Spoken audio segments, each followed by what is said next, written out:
João capítulo 21, a partir do versículo 15 até o verso 19, sentados como os irmãos estão, mas com toda reverência à palavra do Senhor, façamos assim a leitura do texto bíblico.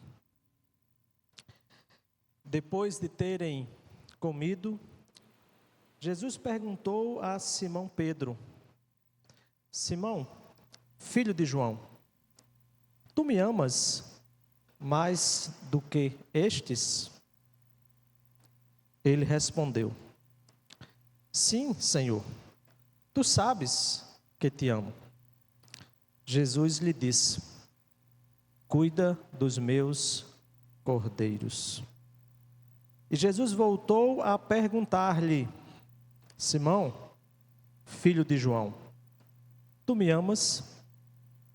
Ele respondeu: Sim, Senhor, tu sabes que te amo. Jesus lhe disse: Pastoreia as minhas ovelhas. E pela terceira vez lhe perguntou: Simão, filho de João, tu me amas? Pedro entristeceu-se por lhe ter perguntado pela terceira vez: tu me amas? E respondeu-lhe: Senhor, tu sabes todas as coisas e sabes que te amo. Jesus lhe disse: Cuida das minhas ovelhas. Em verdade te digo que, quando eras mais moço, te vestias a ti mesmo e andavas por onde querias. Mas, quando fores velho, estenderás as mãos e outro te vestirá e te levará para onde não queres ir. Com isso, ele se referiu ao tipo de morte com que Pedro glorificaria a Deus. E havendo dito estas coisas, ordenou-lhe: segue-me. Palavra do Senhor. Quando olhamos, irmãos, aqui para o contexto desse encontro de Jesus com seus discípulos, que posteriormente tornariam-se os apóstolos, aqueles que lideraram a igreja cristã nos seus primeiros anos, nas suas primeiras décadas, encontramos aqui o último encontro de Jesus com seus discípulos após ele ter sido ressuscitado, após ele ter ressurgido da morte. O contexto desse encontro, mais uma vez, à margem de um lago, à margem de um rio, os discípulos que foram pescar, porque estavam tomados por uma grande decepção, em especial Pedro. Decepção com ele mesmo, pois aquele que fora enviado pelo Senhor, aquele que aprendera do Senhor, aquele que caminhara com o Senhor por muitos anos ali lado a lado, e que no momento mais importante da trajetória do Senhor Jesus, ali ele negou o seu mestre por 3 vezes. E quando ele lá atrás, quando ele fora chamado pelo próprio Senhor Jesus, e quando ali Jesus disse: Pedro, a partir de hoje você deixará de ser pescador de peixes e passará a ser pescador de homens, Pedro tinha a compreensão naquele momento no seu coração de que ele falhara nessa missão. Então ele resolveu fazer aquilo que ele fazia antes, ele resolveu voltar a pescar. Era como se de repente ele entendesse no seu coração que aquilo que Jesus havia confiado em suas mãos, ele não tinha dado conta. Ele não levava jeito para aquilo, ele estava convicto no seu coração que não daria mais. Ele disse: vou voltar a fazer aquilo que eu fazia antes, porque o Senhor confiou em mim e eu o decepcionei. E dentro desse contexto, Jesus estava ali, à margem. O texto bíblico nos diz que no versículo 9 desse capítulo 21, ao desembarcarem os discípulos, viram ali um pão e um peixe sobre brasas. Jesus estava preparando uma refeição. Um pão, ali, o peixe, e ele chama os seus discípulos, em especial a Pedro, para participar mais uma vez à mesa, para ali compartilhar o pão. E dentro daquele contexto, Jesus inicia o diálogo com Pedro. Esse diálogo que nós lemos, o texto inicia no versículo 15, depois de terem comido, Jesus perguntou a Simão Pedro. Capítulo 21 do Evangelho de João encerra o quarto evangelho com um foco de restauração, um foco restaurador e um foco pastoral.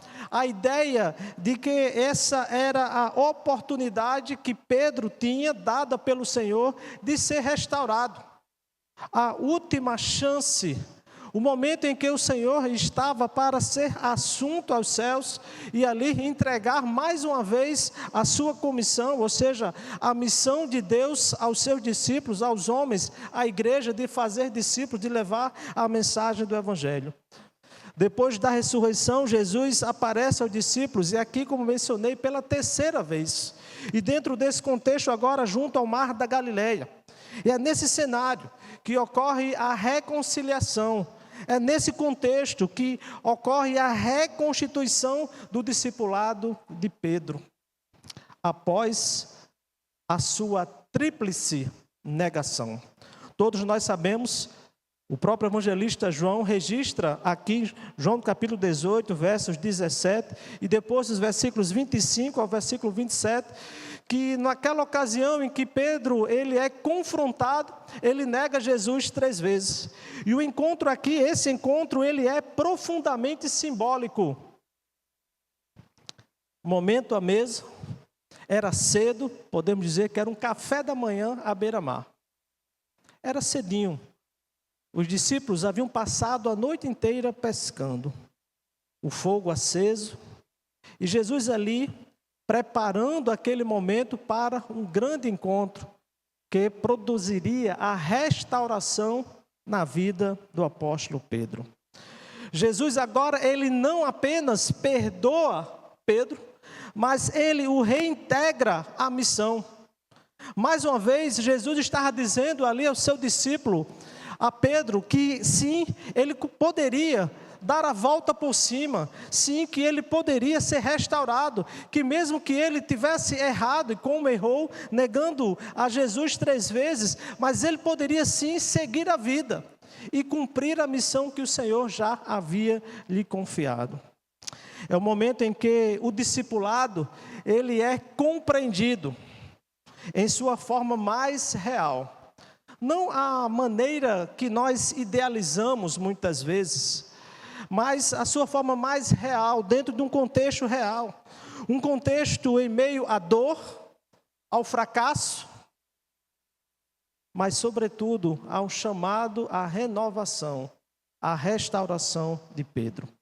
Esse texto, ele é um espelho, meus amados irmãos, para todos nós que enfrentamos desafios, que enfrentamos quedas, que muitas vezes nos decepcionamos com nós mesmos e questionamos a caminhada da nossa fé.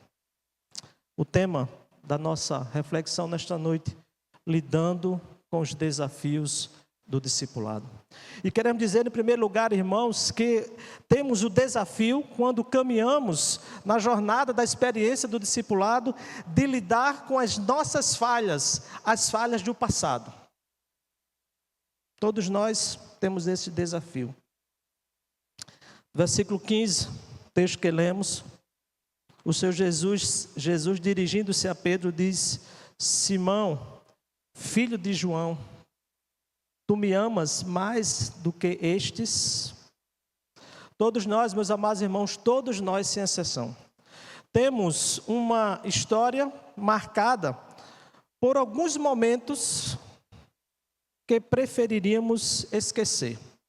Que se pudéssemos apagar da nossa história, se nós tivéssemos esse poder, nós apagaríamos. Certamente todos nós aqui, sem exceção.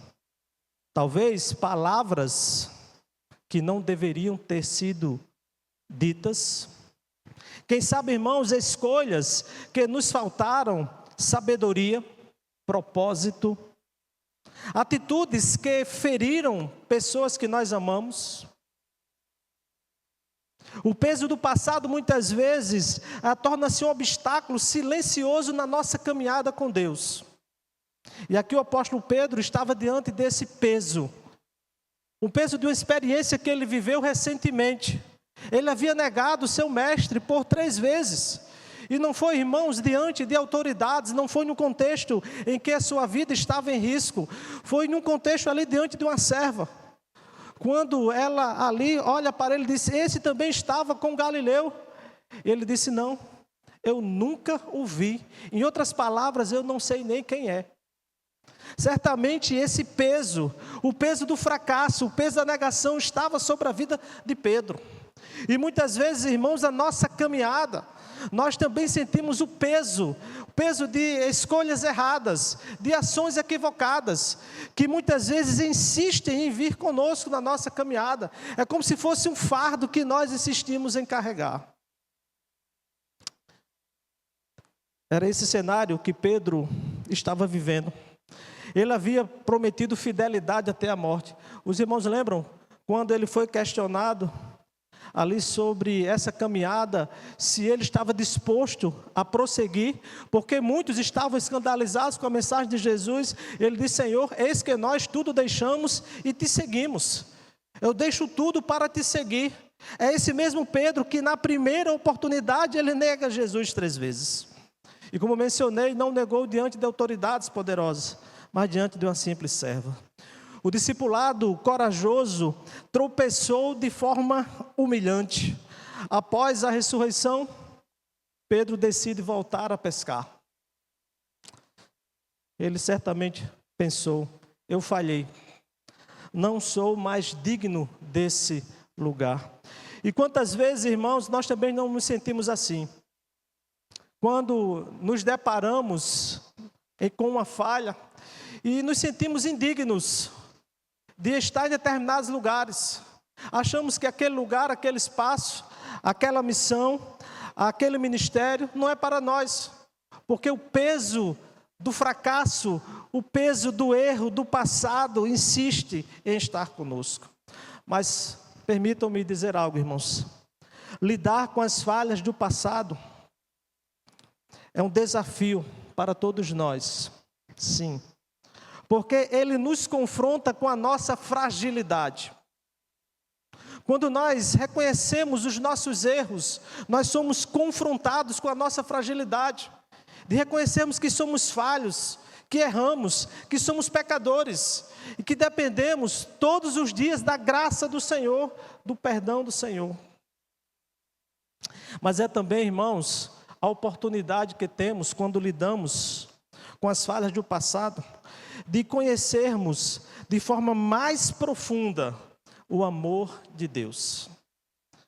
É quando nós olhamos para o nosso passado e reconhecemos o nosso lugar de erro, é que vivemos a experiência profunda com o Senhor, com o amor de Deus. É o amor que nos restaura, o amor que não olha apenas simplesmente para os nossos erros, mas para a restauração que Deus quer fazer em nossas vidas. Por isso, meus irmãos, ao olharmos para os erros do nosso passado, não foquemos no erro, mas olhemos para a graça de Deus, que nos restaura, que faz com que tenhamos a possibilidade de caminhar uma segunda milha, de levantar-se, de seguir nos caminhos do Senhor. Pois é esse amor, meus amados irmãos, que Ele nos reintegra à comunhão. É esse amor que renova a nossa vida. É esse amor que nos chama mais uma vez. Quando nós olhamos aqui para esse diálogo de Jesus com Pedro, ao final desse diálogo, no versículo 19 que lemos, ele repete a mesma expressão quando Jesus chama os apóstolos, os discípulos para segui-lo. Ele diz: segue-me. Da mesma forma que lá atrás, há mais de 3 anos, quando vocês também estavam pescando, eu disse: olha, deixem tudo aí e sigam-me. Agora, mais uma vez, eu repito, eu reforço essa mensagem: segue-me. Eu sou o mesmo Deus e renova minha graça sobre a sua vida. Por isso, meu irmão, não desista de seguir a Jesus por conta dos erros. Todos nós erramos. Mas o texto bíblico nos diz, o próprio apóstolo João, escrevendo agora na sua carta, primeira carta, no capítulo 1, no versículo 9, o texto que conhecemos nos diz: se confessarmos os nossos pecados, Ele é fiel e justo para nos perdoar e nos purificar de toda justiça. Basta, irmãos, que confessemos os nossos pecados. Deixemos o orgulho de lado. Reconheçamos os nossos erros e peçamos perdão ao Senhor. Porque quando assim nós pedimos perdão ao Senhor, aquilo que o apóstolo Paulo nos diz na sua segunda epístola aos Coríntios, no capítulo 5, no versículo 17, no final do texto: as coisas antigas, ou seja, o passado ficou para trás e tudo se fez novo. Há uma prática antiga, milenar no Japão, de restauração de vasos. Não sei se os irmãos já tiveram a oportunidade de ver vasos que anteriormente foram quebrados e depois eles são restaurados. Mas há uma prática muito específica na cultura milenar do Japão, a prática da kintsugi, que é quando as rachaduras do vaso que foi restaurado, as rachaduras elas são preenchidas com ouro. E ali, nessa cultura, os vasos quebrados, restaurados, as suas rachaduras são preenchidas com ouro. E esses vasos, posteriormente, eles são colocados à venda com um valor altíssimo. E essa ilustração nos apresenta a ideia de que sim, que todas as vezes que nós nos permitimos viver a restauração da parte de Deus, que nós nos permitimos ser restaurados pelo Senhor, o valor do discipulado, ele é bastante elevado em nossas vidas. Sim, porque ele nos dá a experiência da restauração, irmãos. E a experiência da restauração começa com o reconhecimento dos nossos erros. Por isso, não fuja dos seus erros. Você não vai conseguir enganar a si mesmo. Não fuja. Enfrente-os com Cristo, com o Senhor. Peça ajuda ao Senhor para enfrentar os erros, as falhas e as suas consequências. O discipulado passa, sim, irmãos, pelo reconhecimento, mas sobretudo pela reconciliação. E só há reconciliação quando há reconhecimento de erro e de falha. No relacionamento conjugal, quando um dos cônjuges falham, erram, para que haja reconciliação, primeiro é necessário que haja o reconhecimento da falha.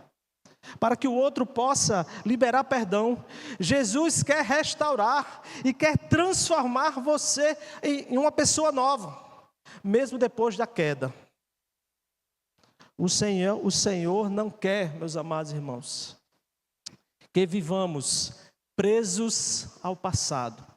Ele sempre nos dá oportunidades para sermos curados, restaurados, para que continuemos a andar com Ele, para que continuemos na nossa missão, com os nossos olhos fitos em Cristo Jesus. A restauração, meus amados irmãos, não nos leva ao lugar da queda, mas nos conduz para um lugar muito além, o lugar do amadurecimento espiritual. E esse amadurecimento, esse processo requer humildade para reconhecer os erros e depender da graça do Senhor. Cristo não encerrou a relação conosco quando nós caímos, mas Ele quer reescrever novos capítulos da minha história e da sua história, mesmo depois da falha. Esse era o cenário que o apóstolo Pedro estava vivendo. Mas há uma segunda verdade aqui que aprendemos nesse texto. Há um segundo desafio, o desafio do discipulado. É o desafio de amar e de cuidar com profundidade. Nós observamos aqui nesse diálogo de Jesus com Pedro, que por 3 vezes, e há um simbolismo nisso, irmãos, Pedro nega Jesus 3 vezes, e por 3 vezes, o Senhor Jesus pergunta a Pedro: Pedro, tu me amas? E Pedro diz: sim, Senhor. E ele vai dizer: cuida das minhas ovelhas, apacenta as minhas ovelhas. Observe, irmãos, que há sempre o desafio do amar e do cuidar, porque o discipulado é isso. O discipulado, ele é traduzido em amor e em cuidado. Amar é fácil quando está no campo das palavras. Talvez não haja uma palavra mais escrita ou mais proferida do que o amor. Ou a palavra eu te amo. E chama muita atenção, e aqui não é nenhum juízo de valor, é apenas uma mera observação. Se alguém escreve, pode ser observado. Às vezes as pessoas conhecem o outro num dia anterior, aí faz uma semana de relacionamento e diz: eu te amo. Eu disse: rapaz, como é fácil. Porque amar em palavras é fácil, mas o amor verdadeiro, irmãos, ele reflete o coração de Cristo. Essa é a marca, nos leva para além da emoção e do sentimento. O verdadeiro amor, ele se revela no cuidado profundo e no cuidado constante pelo outro. No relacionamento conjugal, sobretudo, no relacionamento familiar de pais e filhos. O verdadeiro amor não se expressa, irmãos, apenas com palavras, mas sobretudo com o cuidado do dia a dia, nas pequenas coisas.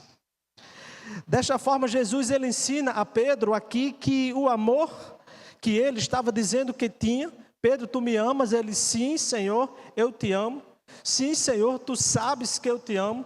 Esse amor, ele precisava ser materializado, concretizado através do cuidado e do amor para com os seguidores de Jesus, para com as ovelhas do nosso Supremo Pastor. Você me ama? E a cada resposta de Pedro, Jesus respondeu com uma missão: apacenta as minhas ovelhas. Todas as vezes que Pedro respondia que amava Jesus, ele colocava nas mãos de Pedro uma missão: apacenta as minhas ovelhas. Esse chamado nos lembra, irmãos, que o discipulado cristão passa obrigatoriamente pelo cuidado das pessoas. Já mencionei aqui em outras oportunidades, e todos nós sabemos disso: quem ama, cuida. Se você não cuida de quem você diz que ama, desconfie desse amor. Pode ser puramente amor de palavras, ou quem sabe até de sentimentos. Amar a Deus implica em servir ao próximo. É sobre esse amor aqui que Jesus estava falando a Pedro. E é sobre esse amor que é um dos desafios da nossa caminhada discipular. Cuidar das pessoas que Deus tem colocado em nossa vida. Amar a Deus é serviço, é servir ao próximo. E servir ao próximo, irmãos, requer de nós gestos constantes de cuidado, não apenas gestos isolados e esporádicos, mas o envolvimento, paciência, perseverança e principalmente sacrifício. O verdadeiro amor requer sacrifício. O verbo aqui apacentar evoca a imagem de um pastor. Do texto que lemos: um pastor que alimenta, um pastor que protege, um pastor que guia, um pastor que está presente com as suas ovelhas. Era essa imagem aqui que o Senhor Jesus estava passando para Pedro. Pedro, tu me amas? Apacenta as minhas ovelhas. Em outras palavras: Pedro, tu me amas? Cuida das minhas ovelhas, alimenta as minhas ovelhas, protege as minhas ovelhas, guia as minhas ovelhas, esteja presente no dia a dia das minhas ovelhas. É sobre esse amor que o texto bíblico nos ensina. Um amor profundo, ele não é superficial e nem ocasional. Ele é constante. No dia a dia, ele se mostra na caminhada do discipulado. Mesmo quando o outro está ferido, estamos presentes. Mesmo quando o outro está fraco, estamos presentes. Mesmo quando o outro for difícil de lidar. Porque tem umas ovelhas que são difíceis de lidar. Mas nós precisamos amar, cuidar, alimentar e estar presente. É sobre esse amor, meus amados irmãos, que o Senhor Jesus aqui está nos ensinando através desse diálogo com Pedro. Jesus amou mesmo aquele que o traiu. Jesus amou mesmo aquele que o negou. Porque o amor de Jesus, e esse amor que Ele nos desafia a viver, supera todos esses obstáculos, todos estes desafios. Sim, Ele tocou nos impuros, porque o amor dele era maior do que isso. Sim, Ele tocou e acolheu os rejeitados, porque o amor dele era muito maior do que a tradição da sua época. Sim, Ele corrigiu com graça, lavou os pés dos seus discípulos, porque Ele agiu com amor. Não podemos, irmãos, escolher as pessoas que nós cuidamos. Na caminhada do discipulado, o Senhor coloca diante de nós todas essas pessoas para cuidarmos e demonstrarmos o nosso amor. Nisto, nos diz o evangelista João, registrando as palavras de Jesus, texto esse que foi o texto base do tema da nossa igreja ano passado. João capítulo 13, versículo 35, os irmãos devem lembrar. Nisto conhecerão todos que vocês são meus discípulos. Qual é a marca? Se tiverem amor uns pelos outros. É desta forma, meus amados irmãos, que todos nós demonstramos o amor de Deus. É o amor que é apresentado na forma de cuidado. E cuidar não de qualquer maneira, mas cuidar com profundidade. Mas o texto bíblico, ele também nos ensina uma terceira verdade muito importante. E um terceiro desafio.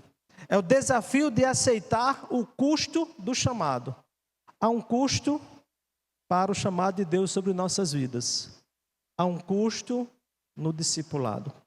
Dos versículos 18 e 19 do texto que lemos, logo após o Senhor Jesus ali confrontar Pedro sobre o seu compromisso com ele, e ele reiteradamente reforçar de que sim, o amava, e no versículo 18 e 19, o Senhor Jesus ali passa para ele a seguinte verdade: em verdade te digo, que quando eras moço, Pedro, te vestias a ti mesmo e andava por onde querias. Mas quando fores velho, estenderás as mãos e outro te vestirá e te levará para onde não queres ir. E aqui, o Senhor Jesus não estava falando para Pedro da sua condição quando estivesse velho. Queria perder a autonomia de se vestir, iria perder a autonomia de para onde ele iria, de que outros iriam decidir por ele. Não era sobre isso que o Senhor Jesus estava falando. No versículo 19 ele explica, com isso ele se referiu ao tipo de morte com que Pedro glorificaria a Deus. E havendo dito essas coisas, ordenou-lhe, segue-me. O desafio de aceitar o custo do chamado. E o custo do chamado, quando o Senhor Jesus disse a Pedro, segue-me, era que Pedro experimentaria a mesma morte que seu mestre. Quando nós estudamos a história dos apóstolos, e vimos que todos eles foram martirizados, com exceção, pelo que nós sabemos, a partir do relato do texto bíblico de João, o evangelista João, que foi exilado na ilha de Pátimos, mas todos os demais apóstolos, eles foram martirizados. E Pedro, ele foi martirizado, ele foi morto da mesma forma que Jesus, crucificado. Então, quando ali o Senhor Jesus estava, mais uma vez, chamando a Pedro ao compromisso, ele estava dizendo, Pedro, há um custo nessa sua caminhada agora, e o custo é a sua própria vida. Você está disposto a pagar esse preço? A jornada do discipulado, irmãos, ela é gloriosa, caminhar com Jesus. Não há nada mais glorioso do que isso. Mas há um preço a ser pago. Ao restaurar Pedro, a sua vocação, Pedro teve a sua vocação agora restaurada. Mais uma vez ele deixaria as redes para ser mais uma vez pescador de homens. Jesus, ele não apenas reafirma o seu amor e a sua confiança a Pedro, mas também revela com clareza o preço que Pedro pagaria por esse discipulado, por mais uma vez ele voltar a seguir Jesus, porque o chamado de Cristo, meus amados irmãos, o chamado do Senhor para as nossas vidas, ele não nos chama a uma vida fácil, mas uma vida plena de propósito.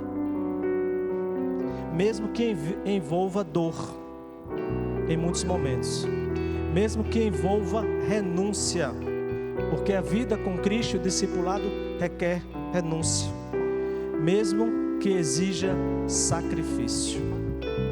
Aceitar o custo do chamado é reconhecer que seguir a Jesus é andar pelo mesmo caminho que Ele andou, e o caminho que Cristo andou o levou à cruz. E o Senhor Jesus, ele é muito claro quando Ele nos diz que se alguém quer vir após mim, negue-se a si mesmo, tome a sua cruz e siga-me. Essa cruz, irmãos, ela não é apenas um símbolo religioso, ela representa a disposição de perder para ganhar. Um dos primeiros versículos que eu gravei quando estava lendo o Evangelho de Mateus, o primeiro livro que eu li, um versículo que muito me intrigou naquele momento e ainda me intriga em alguma medida hoje, é de quem não estiver disposto a perder a sua vida por mim, não irá ganhá-la. Em outras palavras, a versão bíblica diz: quem achar a sua vida, perdê-la-á, mas quem perder a sua vida por minha causa, ganhá-la-á ou irá ganhá-la. É sobre essa disposição de perder para ganhar. Sim, é abrir mão do controle da nossa vida e entregar esse controle nas mãos do Senhor. Senhor, a minha vida está em suas mãos. É abrir mão da nossa vontade própria e render-se à vontade do Senhor, que é boa, soberana, agradável e perfeita. Entrega a sua vida nas mãos do Senhor, confia nele e tudo mais Ele fará. É renúncia, irmãos. É renúncia pelo reino, é renúncia pelo nosso bom e eterno Pai, é renúncia pelo nosso Salvador. Pedro, que antes havia negado a cruz, literalmente e espiritualmente, agora ele reconheceu, agora ele ouve de Jesus que sim, Pedro, você pode voltar a caminhar comigo, mas o fim dessa jornada será o sacrifício, será a cruz. E Pedro ali decide continuar nos caminhos do Senhor. Aceitar o custo do chamado é confiar, sim, irmãos, é confiar de que Deus, o mesmo Deus que nos chama, é o Deus que nos sustenta nessa caminhada. Ele não te deixará só, Ele estará conosco todos os dias. Não será um fardo solitário, Ele estará conosco. Não será um fardo solitário, mas será uma entrega diária. Todos os dias, quando nós entregamos a nossa vida ao Senhor. Todos os dias, quando nós depositamos no Senhor a nossa confiança, a confiança da nossa vida. Sim, porque como o apóstolo Paulo bem escreveu aos Romanos, no capítulo 8, versículo 18. Porque para mim tenho por certo que os sofrimentos do tempo presente não podem ser comparados com a glória que será revelada em nós. Este é o custo do discipulado. E qualquer renúncia, irmãos, que façamos, ela não pode ser comparada nem de longe com a glória que será revelada a todos nós. O discipulado custa, mas vale. A cruz, ela vem antes da coroa. Cristo recebeu a cruz para ser glorificado e depois recebeu a coroa de espinhos para posteriormente a glória eterna. E todos nós, meus amados irmãos, assim cremos que na nossa caminhada do discipulado, em que cada um de nós carregamos a nossa cruz, um dia nós seremos glorificados no Senhor. Um dia nós nos encontraremos com o Senhor. E esse preço que aqui pagaremos, ou que aqui já pagamos do discipulado, será recompensado. O mundo nos convida a viver por conveniência, mas Jesus nos convida a viver por convicção. Você quer viver por conveniência ou por convicção? A decisão é sua, a decisão é minha, a decisão é de cada um de nós. Nem sempre será fácil, mas sempre valerá a pena seguir a Jesus. Sempre valerá a pena. A fidelidade no caminho gera, irmãos, frutos que são eternos. E o testemunho do apóstolo Pedro aqui, sim, aceitou esse custo até a morte e seguiu a sua vida. E continuou ali, impactando outras vidas, cumprindo a sua missão, pregando. O texto bíblico nos diz, na continuidade aqui do texto bíblico, no livro dos Atos dos Apóstolos, que as primeiras pregações do apóstolo Pedro, milhares de pessoas aceitaram Jesus, foram transformadas, porque Pedro disse sim, porque Pedro permitiu-se ser restaurado, porque Pedro não ficou no seu lugar de erro, mas disse: Senhor, eu quero ser restaurado, eu quero segui-lo mais uma vez. Porque o discipulado, ele exige entrega. Você está disposto a entregar a sua vida a Jesus? O discipulado exige um alto preço, mas a recompensa é Cristo, e nele está o sentido da vida. No final dessa conversa, da conversa de Jesus com o apóstolo Pedro, no versículo 19, e com esta expressão nós encerramos a exposição bíblica. O Senhor Jesus disse para Pedro: segue-me. E é desta forma, meus amados irmãos, que o Senhor Jesus está dizendo para todos nós hoje: segue-me. Você que já tomou a decisão lá de Jesus, mas que porventura anda vacilante, ou anda olhando para os erros do passado, como sempre tenho colocado, deixa o passado no seu lugar, no passado. Seja restaurado pelo Senhor e siga o chamado de Cristo. Diga sim ao chamado de Cristo. E Jesus não está te chamando à perfeição, não é isso, mas Ele está te chamando à fidelidade. Ele nos chama, Ele restaura os nossos corações, e Ele nos entrega passos ou pessoas para amar, e nos convida a viver mais uma vez a caminhada de restauração. Que Deus nos abençoe com a tua santa e poderosa palavra, e que a cada dia o Senhor nos conceda a oportunidade de crescer na graça e no conhecimento do Senhor.